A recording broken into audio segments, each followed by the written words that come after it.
Pemirsa Direktorat Reserse Cyber Polda Metro Jaya menangkap dua warga negara Malaysia berinisial OKH yang berusia 53 tahun dan CY 29 tahun yang merupakan pelaku penipuan bermodus SMS blasting yang mengatasnamakan sejumlah bank swasta pada Selasa 24 Juni 2025. Diinformasikan, dua warga negara Malaysia ini bahkan merupakan nasabah bank swasta hingga 100 juta rupiah. Untuk informasi selengkapnya, kita sudah terhubung bersama rekan Anas Furqon Hakim, jurnalis Tribun Jakarta yang sudah menghimpun informasinya untuk Anda. Rekan Anas, silakan informasi selengkapnya dari Anda, rekan. Ya baik, terima kasih rekan Justina. Saya Anas Furqon Hakim, jurnalis tribunjakarta.com, dapat sampaikan bahwa dua warga negara asing asal Malaysia, yakni berinisial OKH 53 tahun dan CY 29 tahun ditangkap jajaran Direktorat Reserse Siber atau Ditresiber Polda Metro Jaya. Keduanya merupakan pelaku penipuan dengan modus SMS blasting yang mengatasnamakan sejumlah bank swasta. Dalam hal ini, korban yang merupakan salah satu nasabah bank mengalami kerugian yang cukup besar, yakni senilai 100 juta rupiah. Dalam melakukan aksinya, kedua pelaku menggunakan alat yang bernama fake BTS, sebuah perangkat ilegal yang menyerupai jaringan milik operator seluler resmi.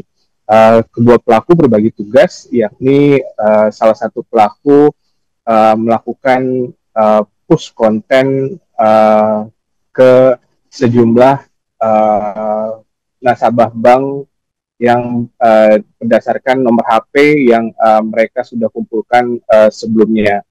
Dan salah satu pelaku lainnya bertugas untuk mengirimkan konten SMS yang berisi link phishing yang akhirnya dapat merugikan nasabah bank.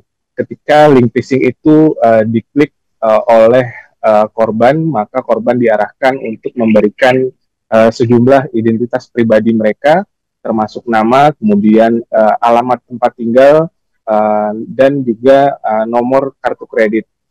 Kedua pelaku sendiri mengaku mendapat perintah dari seorang mastermind atau pelaku utama yang saat ini diperkirakan masih berada di Malaysia. Polisi pun masih memburu pelaku lainnya, yakni berinisial LW yang juga merupakan warga negara Malaysia. Dan adapun dua pelaku sendiri yang berinisial OKH dan CY dijanjikan gaji sebesar Rp10.000 Malaysia per bulannya, namun belum diketahui apakah kedua pelaku ini sudah menerima bayaran dari aksinya tersebut. Dan kedua pelaku telah ditetapkan sebagai tersangka oleh penyidik Ditresiber Polda Metro Jaya dan juga telah dilakukan penahanan di Rutan Polda Metro Jaya, Jakarta Selatan. Keduanya terancam hukuman maksimal 12 tahun penjara. Di sini bisa saya sampaikan kembali ke studio. Terima kasih rekan Anas Furqon Hakim, jurnalis Tribun Jakarta. Kami nantikan informasi update selanjutnya. Selamat bertugas kembali. Pemirsa, untuk melengkapi informasi ini berikut dari AKBP Alfian Yunus, Wakil Direktur Reserse Cyber Polda Metro Jaya. Penipuan jenis ini merupakan gabungan dari beberapa modus operandi kejahatan cyber. Adapun kronologi kejadian, langkah-langkah yang dilakukan oleh pelaku dalam melakukan kejahatan, yang pertama membuat fake BTS, kemudian yang kedua melakukan push konten SMS ke handphone calon korban. Kemudian yang ketiga membuat konten SMS yang mengandung link phishing. Kejahatan ini terjadi tidak hanya di Indonesia, tetapi juga di beberapa negara, diantaranya di Filipina, di Australia. Pelaku dengan menggunakan metode traveling, kemudian berusaha untuk mencari korban, sebagaimana modus-modus yang sudah kami sampaikan di atas.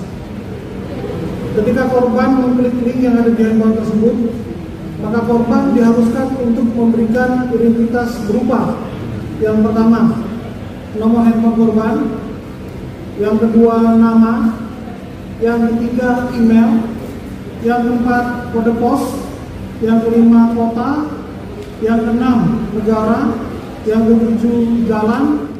Download Tribun X sekarang, menghadirkan lokal menjadi Indonesia.